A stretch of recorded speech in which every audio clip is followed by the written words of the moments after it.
हाँ तो बच्चों चलिए आज स्टार्ट करते हैं। आज हम लोग वज्र गुणन विधि में आज हम लोग पढ़ेंगे प्रश्नवाली 3.5।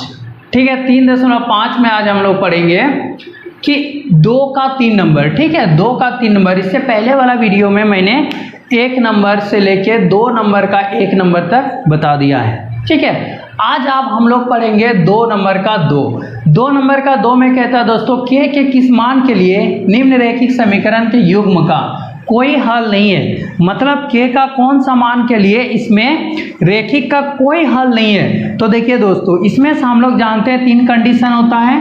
एक होता है पहला वाला था a1/a2 बराबर जब नहीं होगा b1/b2, तो क्या बोलते हैं इसको अद्वितीय हल है। ठीक है, इसको अद्वितीय हल कहते हैं। और जब दूसरा था दोस्तों a1/a2 बराबर होगा b1/b2 और ये भी बराबर होगा c1/c2, तो इसको क्या बोलते हैं अपरिमित रूप से अनेक हल है। ठीक है, ये अपरिमित रूप से क्या होगा अनेक हल है। और जब a1/a2 बराबर होगा b1/b2 और बराबर नहीं होगा c1/c2, तो इसको कहते हैं कि कोई हल नहीं है। तो हमें यही वाला ठो बनाना है दोस्तों, कोई हल नहीं है। तो पर छूट गए यहाँ y है। ठीक है, आप देखिए दोस्तों कि ये x के आगे जो लगा हुआ है उसको a1 कहते हैं। a1 बराबर 3 होगा और b1 बराबर ये y के आगे कुछ भी नहीं है। ठीक है, मतलब 1 है। और ये c1 इक्वल टू देखिए इसको इधर लाएंगे ना तो -1 हो जाएगा, तो ये -1 लिखेंगे।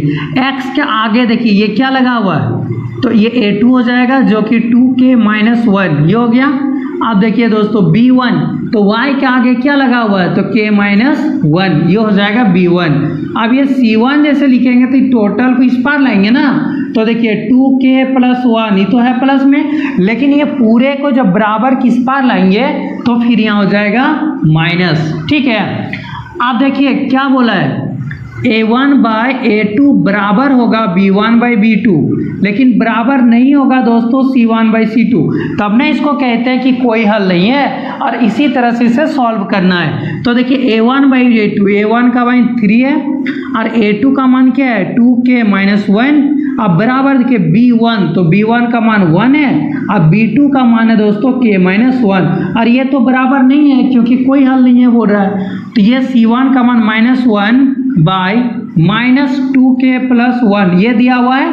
तो दोस्तों देखिए जब ये बराबर ये है लेकिन ये बराबर ये नहीं है तो फिर इसको हम नहीं लेंगे। क्यों? क्योंकि ये तो दोनों बराबर नहीं है ना। जब दोनों बराबर नहीं है तो उसको लेके हम लोग सॉल्व कैसे कर सकते हैं। तो अब ये दोनों को लेंगे 3/2k - 1 इक्वल टू लिखेंगे 1/k - 1। आप देखिए दोस्तों यहाँ से ये क्रॉस मल्टीप्लिकेशन होगा तो ये वाला इसके साथ गुना हो जाएगा तो 3k हो जाएगा। देखिए 3 से k को 3k -3 अब बराबर ये 2k - 1 ही होगा।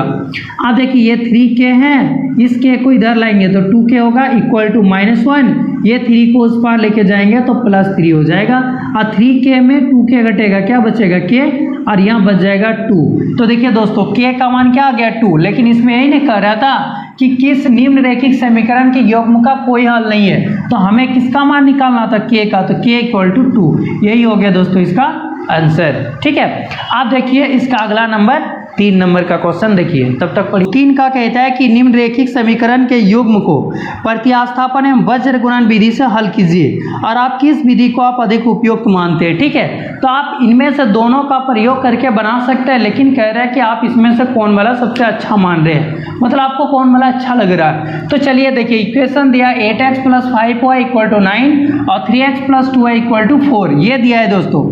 तो देखिए इसमें से हम लोग क्या करते हैं, सबसे पहले समीकरण 1 बना लेंगे। तो ये 8x है प्लस यहाँ 5y, अब बराबर के उस पार 9 है तो उसको इस पार लेंगे तो -9 होगा इक्वल टू क्या हो जाएगा 0, ये आ गया। अब ये समीकरण 1 हो गया। अब ये 3x + 2y है और ये वाला बराबर के उस पार है ना, इसको इस पार लेंगे तो 4 इक्वल टू क्या हो गया 0। अब देखिए दोस्तों x के पहला वाला इक्वेशन में क्या होता है a1 b1 c1, तो a1 बराबर 8 हो जाएगा, ये b1 बराबर 5 और ये c1 इक्वल टू क्या हो जाएगा -9। फिर a2 बराबर ये देखिए x के आगे 3 और ये B2 बराबर कितना हो जाएगा 2 और C2 इक्वल टू हो जाएगा दोस्तों -4। अब देखिए इसमें क्या बोला वज्र गुणन विधि से, तो देखिए हम इसे वज्र गुणन विधि से भी बना सकते हैं, प्रतिस्थापन विधि से भी इसको बना सकते हैं। तो देखिए चलिए वज्र गुणन विधि से ही बना देते हैं। तो वज्र गुणन विधि में क्या होता है दोस्तों, ये x होता है, ये y होता है, इधर 1 होता है, ये वाला आता है B1 B2, ठीक है B1 B2। तो देखिए ये 5 आएगा, ये 2 आएगा, इसका बाद होता है C1 C2, तो C1 -9 और ये C2 क्या आ जाएगा -4, ये हो गया। फिर A1 B1 B2 C1 C2, इसका फिर क्या आएगा A1 A2, तो A1 मतलब ये 8 है और 3 है, फिर इसका बाद यही वाला लोड क्या आता है 5 और 2। तो इसके साथ ये क्रॉस मल्टीप्लिकेशन होता है, तो ये x बाई क्या हो जाएगा डायरेक्ट, ये 5 है 20 -20 आएगा, और ये 9 दूगुना 18, चिन्ह है माइनस और बीच में होता है माइनस, तो माइनस माइनस क्या हो जाएगा, तो यहाँ हो जाएगा +18। ठीक है, आप डायरेक्ट यहाँ फॉर्मूला भी लिख सकते हैं। अब y बाई क्या हो जाएगा दोस्तों, ये इसके साथ ये इसके साथ, तो 9 तिया 27, चिन्ह बीच में माइनस होता है, और ये 4 8 32 और ये माइनस, तो प्लस हो जाएगा 32। अब ये देखिए ये इसके साथ ये इसके साथ, तो 1/8 दूगुना 16 माइनस 5 तिया 15, ये हो गया। तो वज्र गुणन विधि से बना रहे हैं ना, तो देखिए x बाई क्या हो जाएगा, ये 20 में 18 जाएगा, कितना बचेगा -2, अब बराबर ये y बाई 27, तो यहाँ बच जाएगा कितना 5, अब बराबर 1/16 में 15 गया 1। ठीक है दोस्तों, अब देखिए ये बराबर ये है, तो हम ये दोनों को लेंगे तो फिर इक्वेशन बन जाएगा ना, इसलिए ये इक्वल टू ये लिखेंगे, मतलब x बाई -2 अब बराबर लिखेंगे 1। तो देखिए यहाँ ये क्रॉस मल्टीप्लिकेशन हो जाएगा, x बराबर क्या हो जाएगा, ये -2 गुना हो जाएगा, ये हो गया इसका। अब x का मान समीकरण चलिए किसी में रख देते हैं, या तो नहीं रखेंगे दोस्तों इसमें। देखिए अब यहाँ से ये वाला लेंगे ना, y बाई अब लेते हैं y बाई 5 इक्वल टू लिखेंगे 1, तो देखिए y equal to cross multiplication करेंगे ना इसके साथ, तो 5 आ गया। अब इसमें लिख सकते आता x इक्वल टू -2 और आ गया दोस्तों y बराबर 5, ये हो गया दोस्तों इसका आंसर। ठीक है, आप देखिए 4 का पहले देख रहे हैं 1 नंबर, ठीक है 4 का 1 नंबर क्या कर रहा है क्वेश्चन में कह रहा है कि एक छात्रावास के मासिक व्यय का 1 भाग नियत है। ठीक है, 1 भाग नियत है कहता है, तथा शेष इस पर निर्भर करता है कि छात्र ने कितने दिन भोजन लिया है। ठीक है, कितना दिन छात्र ने भोजन लिया है। जब एक विद्यार्थी ए को 20 दिन भोजन करता है, मान लेते ए विद्यार्थी है, ए नाम का कोई विद्यार्थी है, अगर वह 20 दिन भोजन करता है, ठीक है 20 दिन भोजन करता है, तो उसको कितना देना पड़ता है, तो 1000 रुपया उसको देना पड़ता है। ठीक ना, अब कहता है कि अदा करने पड़ते हैं, जबकि एक विद्यार्थी बी को 26 दिन भोजन करता है। अब बी नाम का कोई विद्यार्थी है, वह जब 26 दिन भोजन करता है तो उसको कितना रुपया देना पड़ रहा है, तो कहते हैं 1180 रुपया देना पड़ता है दोस्तों, 1180 रुपया देना पड़ता है। तो कहता है कि नियत व्यय और प्रतिदिन के भोजन का मूल्य बताइए। तो आखिर उसका नियत व्यय कितना है और प्रतिदिन भोजन का मूल्य कितना वह निकालना है। तो दोस्तों देखिए कोई विद्यार्थी ए नाम का है, जो अगर 20 दिन भोजन करता है तो उसको 1000 रुपया देना पड़ता है, ठीक ना। और बी नाम का कोई विद्यार्थी है, वह 26 दिन भोजन करता है तो उसको 1180 रुपया देना पड़ता है। तो इसमें हमें ये निकालना है कि नियत उसका जो है ना पर डे उसका कितना है और प्रतिदिन का व्यय उसका कितना है। तो दो तरह से निकालना है, एक तो नियत व्यय कितना है, तो मान लेंगे दोस्तों नियत व्यय x रुपया है। सॉल्व, माना कि नियत व्यय, ठीक है नियत व्यय को क्या मान लेंगे दोस्तों x रुपया है, ठीक है। और प्रतिदिन भोजन का मूल्य, प्रतिदिन जो लेगा वह प्रतिदिन भोजन का मूल्य, तो प्रतिदिन भोजन का मूल्य मान लेते हैं दोस्तों y रुपया, ठीक है। अब ए विद्यार्थी कितना किया 20 दिन, तो देखिए जो नियत व्यय तो लगेगा ही, चाहे भोजन करे या नहीं करे वो तो लगेगा ही, तो वह x रुपीस हुआ। आप प्लस करेंगे 20 दिन, तो दिन को क्या माने y, तो ये 20y लिखेंगे। अब बराबर कितना रुपया दे रहा है वह 1000 रुपया दे रहा है दोस्तों। इसको चलिए समीकरण 1 बना दिए। अब दूसरा उसको भी तो नियत व्यय लगेगा ही, चाहे भोजन करे या नहीं करे। एक होता है ना जैसे हम लोग कहीं छात्रावास वगैरह कहीं हॉस्टल में रहते हैं, चाहे रहेंगे या नहीं रहेंगे, लेकिन उसका तो फीस लगता ही है। तो वही नियत हो गया, और जो पर डे वो भोजन कर रहा है उसका पैसा अलग से लग रहा है। तो ये x हो गया, अब प्लस कितना दिन तक किया हुआ, 26 दिन तक, तो 26y बराबर 1180 रुपया। यह समीकरण हो गया दोस्तों 2। चलिए हम इसको प्रत्यास्थापन विधि या विलोपन विधि या तो वज्र गुणन विधि किसी से भी बना सकते हैं। चलिए हम लोग इसको कैसे बना देंगे, विलोपन विधि से बना देते हैं, उससे शॉर्ट बन जाता है ना। तो देखिए 1 से 2 को क्या करेंगे, घटा देंगे। समीकरण 1 से समीकरण 2 को घटाने पर घटा देंगे तो देखिए ये x प्लस 20y बराबर 1000 है, और ये x प्लस 26y बराबर 1180 रुपया है। घटाएंगे तो यहाँ चीज माइनस या माइनस या माइनस, ये दोनों x कट गया। अब देखिए 20 तो यहाँ 26, 6y बचेगा, और देखिए 1100 तो कितना बचा है दोस्तों, 180 रुपया बचेगा ना। ये चिन्ह बड़ा, ये माइनस माइनस कट गया, तो y बराबर 180 बटे हो गया 6, 6 18, यानी y का मान आ गया दोस्तों 30 रुपया। अब देखिए y का मान समीकरण 1 में रख देंगे। देखिए 1 में जब समीकरण में रखेंगे तो x का मान आएगा क्या है, देखिए x प्लस 20y बराबर है 1000 है दोस्तों, ठीक ना। अब यहाँ पर रख देते हैं, देखिए x, तो x लिखेंगे प्लस 20y, 20 और y का मान कितना आ गया 30, तो 30 लिखेंगे बराबर कितना है, तो 1000 रुपया है। तो x प्लस 2 तिया 6 और 2 को 0 लगा देंगे, 600 बराबर आ जाएगा 1000। तो x को लिखेंगे तो क्या आ जाएगा 1000 है, 600 इधर लाएंगे तो माइनस हो जाएगा, x बराबर 400 रुपया। तो देखिए दोस्तों x क्या माने थे, नियत व्यय, तो उसका नियत व्यय कितना आ जाएगा, नियत व्यय जो हो जाएगा वह 400 रुपया है। और प्रतिदिन भोजन का मूल्य, प्रतिदिन भोजन का मूल्य, तो प्रतिदिन भोजन का मूल्य कितना है, तो 30 रुपया। ठीक है दोस्तों, ये हो गया इसका आंसर। चलिए देखिए और एक बार, इसमें कहता है कि कोई छात्रावास है और उस छात्रावास में मासिक व्यय का 1 भाग नियत है। ठीक है, मासिक व्यय का जो है वह 1 भाग नियत है, और कहता है कि ए नाम का कोई विद्यार्थी है जो अगर वह 20 दिन भोजन करता है तो उसको 1000 रुपया देना पड़ता है। ठीक है, अदा करना पड़ता है, मतलब देना पड़ता है। और बी नाम का कोई विद्यार्थी है जो 26 दिन तक भोजन करता है तो इसको 1180 रुपया देना पड़ता है। तो आखिर उस छात्रावास में नियत व्यय कितना है और उसमें प्रतिदिन भोजन का मूल्य कितना, हमें ये निकालना है दोस्तों। तो सबसे पहले इसमें क्या करेंगे, मान लेते हैं कि उसका नियत व्यय जो है वो x रुपया है और प्रतिदिन जो भोजन का मूल्य होगा वह y रुपया भी मान लेते हैं। तो देखिए मान लिया कि नियत व्यय x रुपया है, प्रतिदिन भोजन का मूल्य y रुपया है। आप बताइए नियत व्यय मतलब क्या, वो तो लगेगा ही, तो ये x प्लस 20y, क्योंकि देखिए 1 दिन का अगर y रुपया लेता है तो 20 दिन का कितना हो जाएगा दोस्तों, 20y होगा ना। मान लेते 1 चॉकलेट का दाम अगर 1 रुपया तो 20 चॉकलेट का दाम कितना होगा, तो 20 से गुना करेंगे ना। तो वही चीज़ यहाँ भी किए, देखिए 20y बराबर 1000, फिर x प्लस 26y बराबर 1180, समीकरण हो गया 2। अब हम यहाँ पर विलोपन विधि से इसको सॉल्व कर दिए। समीकरण 1 से समीकरण 2 को घटाने पर घटा दिया दोस्तों, तो y का मान 30 आ गया।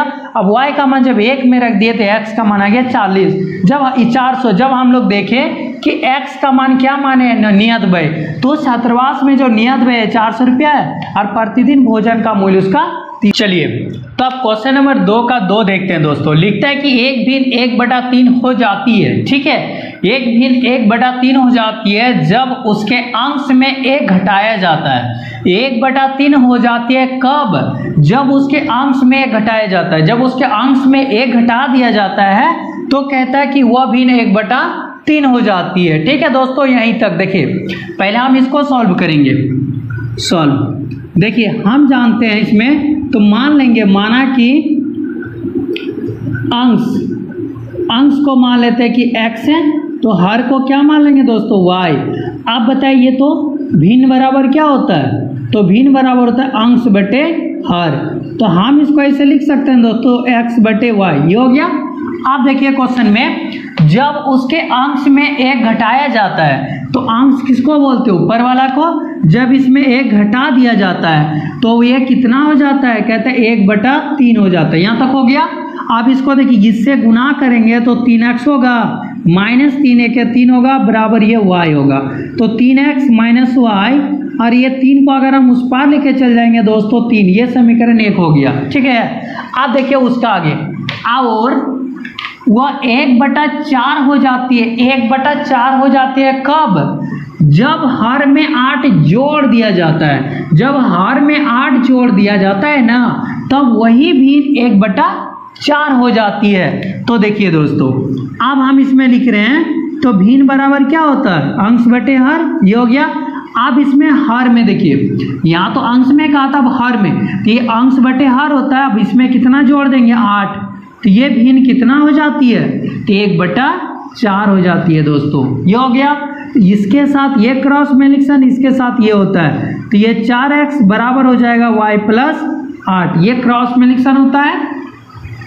अब ये देखिए 4x से y को हम इस पार लाएंगे दोस्तों, तो 4x माइनस वाई बराबर कितना हो जाएगा? 8। ये समीकरण हो गया तक 2। अब देखिए समीकरण 1 और 2 को आप किसी भी विधि से सॉल्व कर सकते हैं। तो यहाँ 4x है, यहाँ 3x है, देखिए y दोनों में मिल गया।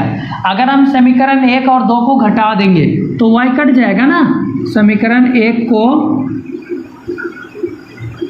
या तो समीकरण 1 से समीकरण 2 को घटाने पर, चलिए इसको हम घटा देंगे, ठीक ना। तो देखिए ये वाला क्या दिया है? तो 3x minus y equal to 3 है। इसके नीचे लिखेंगे 4x minus y equal to 8। अब देखिए घटाने से क्या होता है? चेंज होता है चिन्ह, यहाँ प्लस यहाँ माइनस, यहाँ माइनस यहाँ प्लस, यहाँ प्लस है तो यहाँ माइनस देंगे, ये दोनों कट जाएगा। अब बताइए यहाँ घटाएंगे तो माइनस x होगा, और ये 8 में 3 गया, बचेगा -5, ये कट गया, तो x बराबर आ गया दोस्तों 5। अब x का मान समीकरण किसी में रख दीजिए, चलिए 1 में रखने पर, अगर हम 1 में रख देते हैं तो देखिए 1 में क्या था? 3x minus y, 3x minus y equal to दोस्तों 3 दिया है, तो x का वैल्यू मेरा निकल चुका है 5, तो 3 × 5 करेंगे, माइनस वाई बराबर आ जाएगा 3, तो 3 × 5 15 माइनस वाई बराबर 3, तो माइनस वाई बराबर 3, 15 को उस पार लेके जाएंगे तो माइनस वाई बराबर हो जाएगा -12, ये माइनस कट गया, तो y बराबर क्या आ गया दोस्तों? 12। अब देखिए हमें भिन्न बराबर लिखना है ना, तो भिन्न बराबर अंश बटे हर, तो अंश का मान कितना आया? 5, तो ये 5/12, ये हो गया दोस्तों इसका आंसर। ठीक है, चलिए तब आप इसका देखते हैं आगे वाला क्वेश्चन, यानी 4 का 3 नंबर। तब तक पढ़िए तो।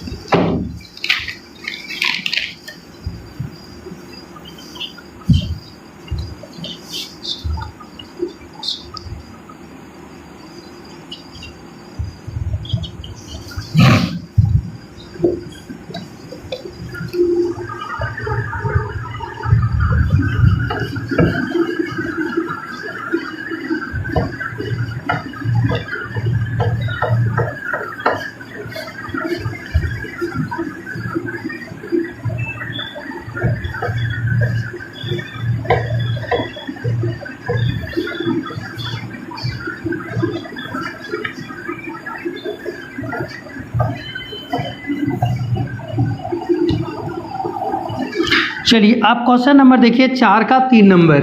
ठीक है दोस्तों, 4 का 3 नंबर में क्या कह रहा है? 4 का 3 नंबर देखिए क्या कर रहा है क्वेश्चन में कह रहा है कि यश ने एक टेस्ट में 40 अंक अर्जित किए। ठीक है, यश नाम का कोई लड़का है, वो अंक में उसको यश को कितना मिलता है दोस्तों? तो 40 नंबर मिल रहा है। ठीक है, 40 अंक मिला है यश को।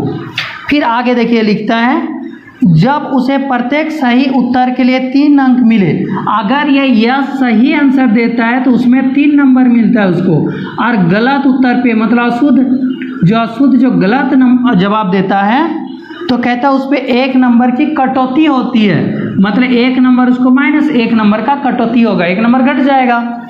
फिर कहता है कि यदि सही उत्तर पर 4 अंक मिला, अगर मिले होते 4 अंक अगर मिलते, अगर इसी को जो सही उत्तर पे अगर 4 नंबर मिला होता, 4 नंबर मिला होता, और कहता अशुद्ध उत्तर पे 2 अंक काटते, और अगर अशुद्ध उत्तर पे अगर अशुद्ध उत्तर मतलब गलत उत्तर पे अगर 2 नंबर उसका कट जाता तो कटते तो यश को 50 अंक अर्जित करता। तो टेस्ट में कितने प्रश्न थे, तो इसको कितना मिलता, 50 नंबर मिलता। तो टेस्ट में कहता है कि बताइए कितना क्वेश्चन था। ठीक है, तो देखिए दोस्तों, यश नाम का एक लड़का है जो कि उसे 40 नंबर मिलता है एग्जाम में। कोई भी टेस्ट होता है उस टेस्ट में उसको 40 नंबर मिलता है। अगर कहता है कि उसमें से वह सही उत्तर देता है ना तो उसमें 3 नंबर दिया जाता है। अगर वह गलत करता है तो उसमें 1 नंबर उसका कटौती होता है, मतलब 1 नंबर काट लिया जाता है, -1 हो जाएगा। फिर कहता है अगर उसे सही उत्तर पे 4 अंक मिला होता और गलत उत्तर पे अगर उसे 2 नंबर काट लिया होता तो फिर भी उसे बोलता है 50 नंबर मिलता। तो बताइए उस टेस्ट में कितना क्वेश्चन था। तो हम सबसे पहले क्या मानेंगे, जो सही उत्तर पे मान लेते x नंबर मिला और y पे कितना अंक मिला, उसको y मिला। ठीक है, तो ये लिखेंगे, माना कि सही उत्तर दिए गए प्रश्नों की संख्या। ठीक है, सही उत्तर दिए गए प्रश्नों की संख्या।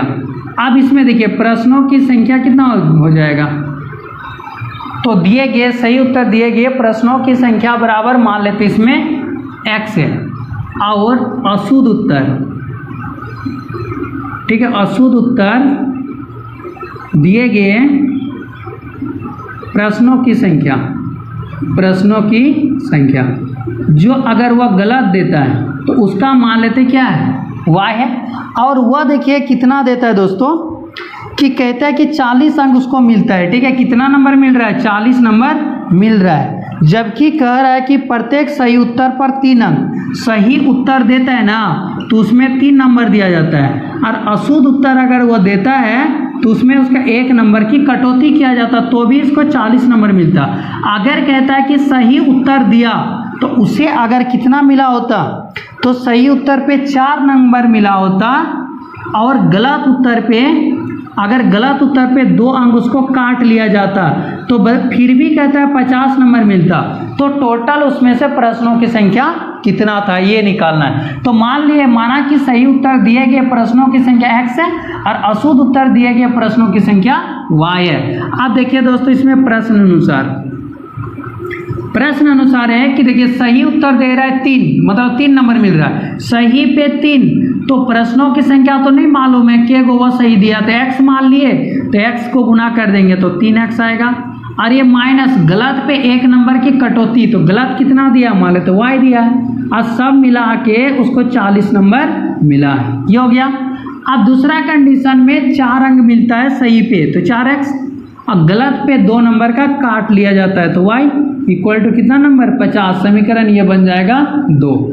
अब देखिए ये y इसको 2 से अगर हम गुना कर देंगे, इसको 1 से तो कट जाएगा, तो लिखेंगे समीकरण 1 को 2 से और समीकरण 2 को 1 से गुना करके घटाने पर क्यों लिख रहे हैं दोस्तों, देखो y को हम काट रहे हैं इसलिए क्योंकि y में दोनों में चिन्ह एक ही जैसा, जब दोनों में एक ही जैसा चिन्ह रहेगा तो घटाया जाता है, अलग अलग रहेगा तो जोड़ा जाता है। अब बताइए इसमें 2 से गुना करेंगे तो 3 × 6x माइनस 2y बराबर ये 80 हो जाएगा, फिर 1 से तो ये 4x माइनस 2y बराबर कितना हो जाएगा 50। ये घटा देंगे तो देखिए ये दोनों कट जाएगा, बचेगा यहाँ 2x बराबर कितना बच जाएगा 30, तो x बराबर 30/2, 15 दूना 30, तो x का मान कितना आ जाएगा दोस्तों 15। अब x का मान समीकरण 1 में रख देंगे। 1 में देखिए क्या है, तो 3x माइनस y बराबर है 40, तो 3 है, x का मान 15 आया, माइनस y बराबर हो जाएगा 40। चलिए यहाँ लिख देते हैं, तो 15 तिया 45 और माइनस y बराबर है 40। तो देखिए माइनस y बराबर 40, 45 को उस पार ले जाएंगे तो माइनस y बराबर हो जाएगा -5, ये दोनों कट गया तो y का मान आ गया 5। इसका मतलब वह सही आंसर कितना देता है, तो सही दिए गए प्रश्नों की संख्या कितना देता है 15 को, तो 15 सही 5 गलत, टोटल मिला के कितना हुआ 20। तो प्रश्नों की कुल संख्या ठीक है, प्रश्न की संख्या। तो प्रश्नों की संख्या कितना हो जाएगा दोस्तों, तो 20 हो जाएगा। ठीक है, 15 5 20, ये हो गया इसका आंसर। ठीक है, अब इसका अगला वाला देखिए 4 का 4 नंबर, तब तक पढ़िए। अब देखिए क्वेश्चन नंबर 4 का 4 नंबर दोस्तों, क्वेश्चन नंबर 4 का 4 क्या कह रहा है। ठीक है, 4 का 4 कह रहा है कि एक राजमार्ग पर 2 स्थान, ठीक है, राजमार्ग पर 2 स्थान ए और बी 100 किलोमीटर की दूरी पर है। ठीक है, ए और बी मान लेते 2 स्थान है, राजमार्ग ए और ये मान लेते बी, ये दोनों के बीच का दूरी कितना है दोस्तों, तो दोनों राजमार्ग दोनों के बीच की दूरी कहता है x किलोमीटर है। ठीक है, अब ए और बी की दूरी 100 किलोमीटर है। कह रहा है कि एक कार ए से तथा दूसरी कार बी से एक ही समय चलना शुरू करती है। यहाँ से एक कार चलना शुरू करती है और यहाँ से भी एक कार चलना, लेकिन दोनों का समय क्या रहता है, एक ही समय पर ए से भी कार चलना शुरू करती है और बी से भी शुरू करती है चलना। कहता है कि यदि ये कारें भिन्न भिन्न चालों से एक ही दिशा में चलती है, और दोनों कारें क्या करती है, एक ही दिशा में चल रही थी, लेकिन दोनों का चाल क्या अलग अलग है, ये एक ही दिशा में जा रही है। मान लेते कि इसकी चाल x किलोमीटर है, मान लेते ये x किलोमीटर प्रति घंटा से जा रही होगी, और ये वाला मान लेंगे कि y किलोमीटर प्रति घंटा है, दोनों का चाल क्या है, अलग अलग है। फिर कहते हुए 5 घंटे पश्चात मिलती है, तो दोनों कार की चाल ज्ञात कीजिए। अब ये क्या करती है, आपस में जब मिलती है ना, मान लेते एक कार इधर से जा रही है, इसके पीछे एक ही साथ चलना तो शुरू किया, लेकिन एक ही रास्ता में जब जाएगा दोनों तो कभी तो मिलेगा ना, तो कहता है 5 घंटे के बाद मिलती है, तो 5 घंटे के बाद मिलती है, तो दोनों कारों की चाल बताइए। तो दोनों कार की क्या निकालना है, चाल निकालना है। तो दोनों कार की चाल मान लेंगे। देखिए माना कि कार एक ही चाल को मान लेंगे कितना है, तो x किलोमीटर प्रति घंटा है दोस्तों। और कार बी की चाल, जो बी की चाल है ना, बी की चाल को क्या मान लेंगे, तो y किलोमीटर प्रति घंटा, ये हो गया।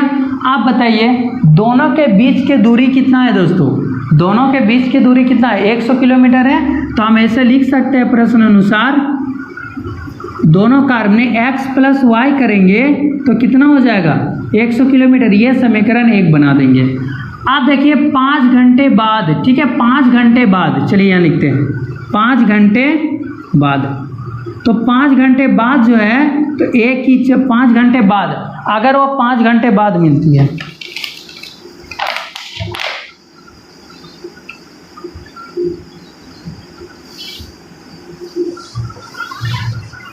तो देखिए 5 घंटे बाद एक ही चाल, एक ही कार जो है, कार एक ही चाल,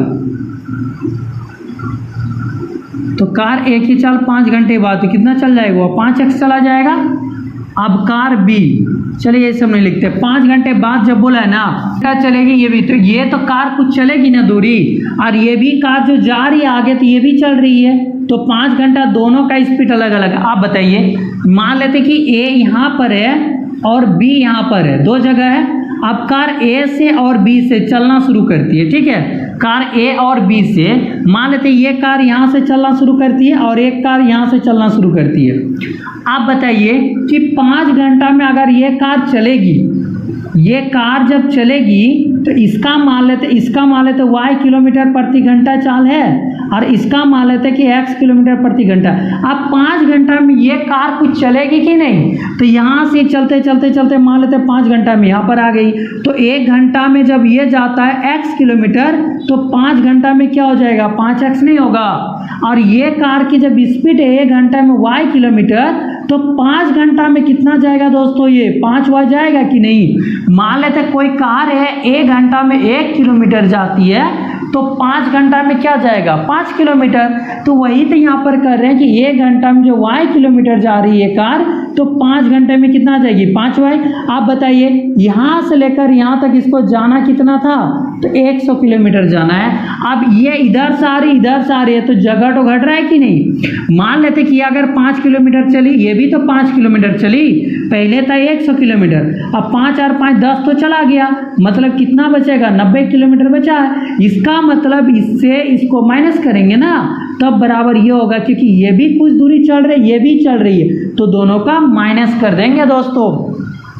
तो ये आ जाएगा 5x माइनस 5y बराबर कितना हो जाएगा, तो जाके 100 किलोमीटर होगा, ठीक है ना। ये समीकरण क्या बना देंगे 2। अब बताइए कि इसमें से हम 5 को कॉमन ले सकते हैं कि नहीं, तो x माइनस वाई बराबर हो जाएगा 100/5, यानी 5 दूना 10 20। तो ये डायरेक्ट नहीं काटेंगे, इसमें 100 है तो ये x माइनस वाई बराबर 100/5 यहाँ आ जाएगा, तो 5 दूना 10, तो x माइनस वाई बराबर कितना हो जाएगा 20। समीकरण इसको बना देंगे 2, ठीक है। आप समीकरण 1 से समीकरण 2 को घटा देंगे तो कट जाएगा। समीकरण 1 को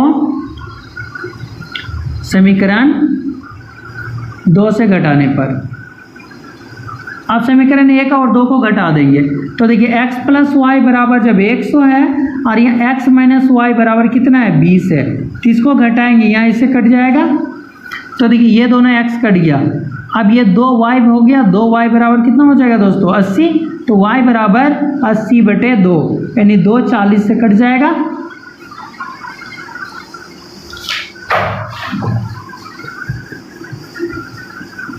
अब देखिए y का मान को क्या करेंगे, समीकरण 1 में रख देंगे, y का मान समीकरण 1 में रखने पर अब देखिए 1 में रख देंगे। 1 में क्या है, ये वाला है x plus y equal to जब 100 है तो ये x का वैल्यू देखिए कितना आया है, नहीं आया, y का आया ना, तो x प्लस वाई का वैल्यू है 40 बराबर हो जाएगा 100, तो x बराबर हो जाएगा 100 माइनस हो जाएगा 40, तो x का मान कितना हो जाएगा 60। तो हम लिख देंगे कि अतः कार जो है एक ही चाल, तो कार एक ही चाल कितना हो जाएगा दोस्तों, देखिए x आया ना, ये 60 किलोमीटर प्रति आवर 60 किलोमीटर प्रति घंटा है, और कार जो है b की चाल, तो कार b की चाल कितना हो जाएगा, तो देखिए b का कितना आया 40, ये हो जाएगा 40 किलोमीटर प्रति घंटा। ये हो गया दोस्तों इसका आंसर, ठीक है। चलिए आप देखिए तब इसका आगे वाला।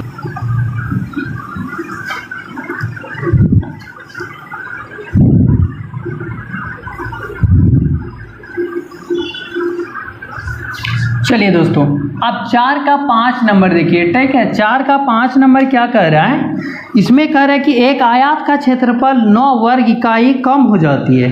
एक आयत का जो क्षेत्रफल है ना उसका 9 वर्ग इकाई कम हो जाती है यदि उसकी लंबाई में 5 इकाई कम कर दी जाती है। उसके लंबाई में देखिए, लंबाई में उसमें जब 5 इकाई कम कर दिया जाता है तो उसका क्षेत्रफल जो होगा ना, तो क्षेत्रफल में 9 इकाई क्या हो जाती है, कम हो जाती है, ठीक है। 5 इकाई, एक आयत का क्षेत्रफल में 9 वर्ग इकाई कम हो जाती है यदि उसकी लंबाई में 5 इकाई कम कर दी जाती है और चौड़ाई में 3 इकाई बढ़ा दी जाती है, और उसके चौड़ाई में 3 वर्ग इकाई क्या कर दिया जाता है, तो इसमें बढ़ा दिया जाता है दोस्तों। फिर आगे कह रहा है कि यदि हम लंबाई को 3 इकाई और चौड़ाई को 2 इकाई बढ़ा दे, अगर कहता है लंबाई में 3 इकाई बढ़ा दे और चौड़ाई में भी 2 इकाई बढ़ा दे तो एरिया कितना बढ़ जाता है, तो कहते हैं 67 वर्ग इकाई बढ़ जाती है, तो 67 वर्ग इकाई बढ़ जाती है, ठीक है दोस्तों। तो इसका बीमा कहता है निकालिए, देखिए ऐसे समझिए ना, एक आयत है, एक आयत का क्षेत्रफल जो है कहता है कि 9 वर्ग इकाई क्या हो जाती है, कम हो जाती है। पहले जितना क्षेत्रफल है उससे 9 कम हो जाता है। कब, जब कहता है उसके लंबाई में 5 इकाई कम कर दी जाती है और उसके चौड़ाई में 3 इकाई बढ़ा दी जाती है। फिर दूसरा कह रहा है सिचुएशन में कि वर्ग का क्षेत्रफल 67 वर्ग इकाई बढ़ जाती है। कब, जब कहता है कि लंबाई में 3 इकाई बढ़ा दी जाती है और चौड़ाई में भी 2 इकाई बढ़ा दिया जाता है। इकाई मतलब क्या दोस्तों, जब सेंटीमीटर मीटर जब दिया हुआ नहीं रहता है तब हम उसको इकाई मानते हैं, मतलब यूनिट बोलते हैं जिसको, तो कुछ भी तो मानते हैं ना, इसलिए वो इकाई मानते हैं। तो देखिए इस तरह का सवाल को आप कैसे बनाएंगे। तो देखिए अगर हम लोग जानते हैं कि आयत का क्षेत्रफल, तो आयत का क्षेत्रफल बराबर क्या होता है, लंबाई गुना चौड़ाई, यही ना होता है। तो आयत का क्षेत्रफल बराबर दोस्तों होता है लंबाई गुना चौड़ाई। तो जब लंबाई गुना चौड़ाई होता है तो लंबाई को कुछ मानना पड़ेगा और चौड़ाई को भी इसमें कुछ मानना पड़ेगा। तो चलिए देखिए मान लेते लंबाई है, ठीक है, मान लेते माना कि आयत की लंबाई, ठीक है, मान लिया आयत की लंबाई जो है ना उसको क्या मान लेते हैं, लंबाई के एल कहते हैं दोस्तों। लंबाई बराबर मान लेते हैं कि x मीटर है, यूनिट है ना वहाँ पर, तो x इकाई मान लेते हैं, x इकाई है।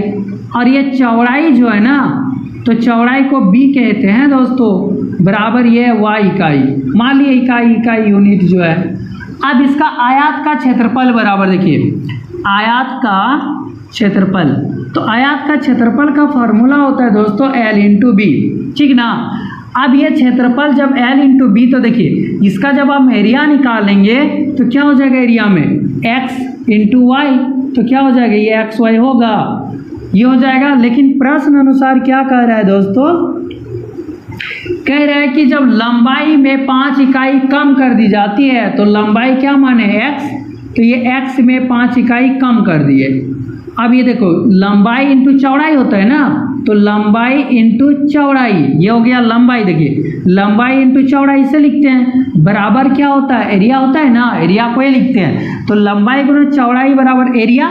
तो देखिए लंबाई में क्या माने x, अब उसमें से 5 कम कर दिए तो उसका चौड़ाई फिर कहता है कि 3 बढ़ा देंगे, तो उसका चौड़ाई b माने, b में क्या करेंगे, b नहीं सॉरी y माने है, तो y में 3 बढ़ा देंगे तो फिर वह एरिया, तो एरिया यहाँ क्या हो गया एक्स वाई, तो यहाँ लिखेंगे एक्स वाई।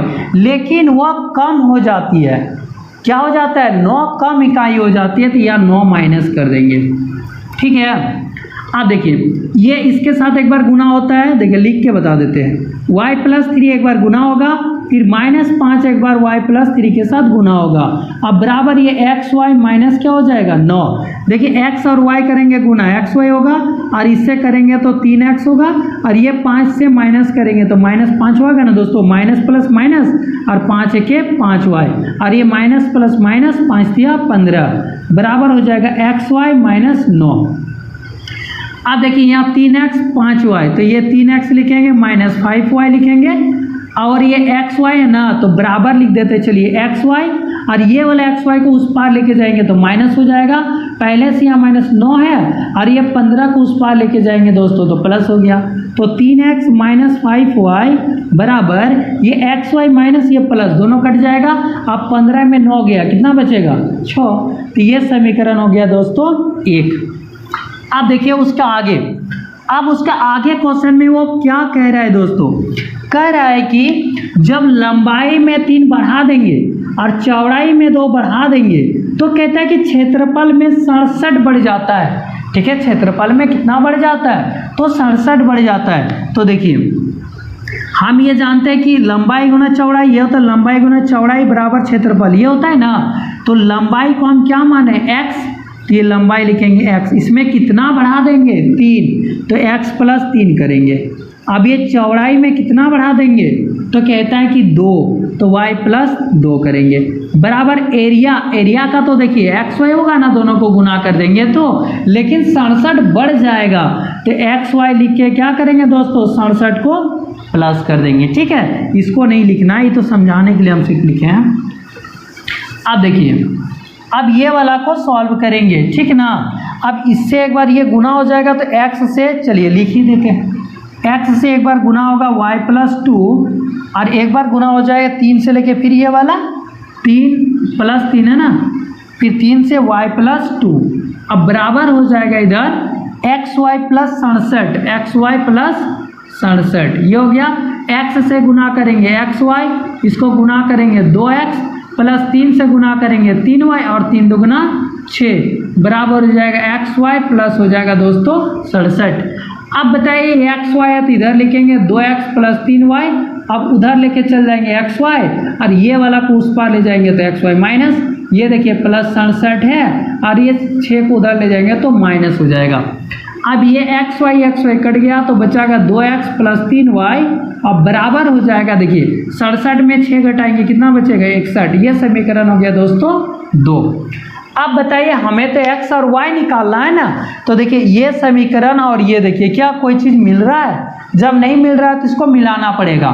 चलिए हम x को मिलाते, देखिए यहाँ 2x है यहाँ 3x है, तो हमें क्या करना है, इसको भी गुना करना पड़ेगा, इसको भी गुना करना पड़ेगा। तो चलिए इसको अगर हम 2 से कर देंगे, इसको 3 से, तो 6 बन जाएगा। तो देखिए इसको कर देंगे गुना 2 से और इसको कर देंगे 3 से। चलिए लिख देते हैं समीकरण 1 को 2 से और समीकरण 2 को 3 से गुना करके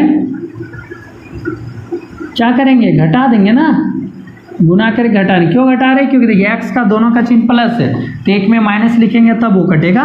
तो 2 से देखिए 2 तिया 6x और फिर 2 से माइनस 2 पंचे 10y और बराबर 2 छक 12। 3 से करेंगे 3 दूना 6x और फिर 3 तिया 9y बराबर 3 से करेंगे 3 एका 3 3 6 18। ये आ जाएगा, ये माइनस ये माइनस ये माइनस, ये दोनों कट गया। अब 9 में 10 देखिए ये भी माइनस तो कितना हो जाएगा दोस्तों 19, लेकिन चिन्ह तो माइनस ही लगेगा ना, बराबर। ये देखिए 3 में 2 घटाएंगे कितना बचेगा 1, यहाँ कितना बचा 8, 8 में गया 7, यह आ जाएगा, लेकिन चिन्ह माइनस ये माइनस कट गया। तो y बराबर 171, 19 नाम कितना होता है 171, तो y का मान आ गया 9। अब y का मान समीकरण चलिए 1 में रख देते हैं, या आप किसी 2 में भी रख सकते हैं, ठीक है। आप समीकरण 1 में रख देंगे। तो दोस्तों देखिए 1 में क्या है 3x - 5y, तो 3x - 5y, y का मान कितना आ गया 9। अब बराबर यहाँ पर दिया है 6। चलिए आप इधर लिखते हैं, ठीक है। अब यहाँ पर देखिए आया है 3x और माइनस 45 हो जाएगा, 3x - 9 × 5 = 45, अब बराबर हो जाएगा 6। तो 3x बराबर ये 6 इधर ले चल जाएंगे तो क्या हो जाएगा प्लस। अब ये 3x बराबर कितना हो जाएगा, जोड़ेंगे तो 51, तो x बराबर 51/3, तो 3 एका 3 3 7 21, x बराबर आ गया 17। तो इसका बोला था विमाएँ बताइए, तो लंबाई कितना निकल गया दोस्तों, लंबाई हो जाएगा 17 इकाई और चौड़ाई कितना निकल गया, तो चौड़ाई को माने तो y आ गया 9, तो 9 इकाई। यही हो गया दोस्तों इसका आंसर, ठीक है। चलिए तो आज इतना ही रखते हैं, अब इसका आगे हम लोग कल देखेंगे, ठीक है दोस्तों। Thank you.